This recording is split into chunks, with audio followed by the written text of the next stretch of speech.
where I was chest deep, and we still had another rock. I'm like, Can you imagine the winter? well, no, I'm just thinking if the snow started to fall and move, Yeah. like, you see avalanche signs all over the place. And so I was like, all right, there's a reason for it. But they kept going. They were like, we were turning around and they were going. I was like, we're on, you guys. Get on. But then they turned around after like 30 minutes, too. Yeah. Before I hear the voice of my mother in my TV. I mean, you just you Everyone's can't jumping walk off a through. bridge. You need snowshoes. You're not going through snowshoes.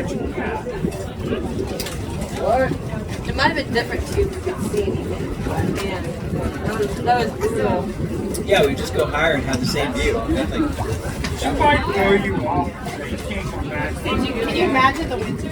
Oh yeah. You can't even get up there at all. Like it's just it's not perfect. You don't go outside.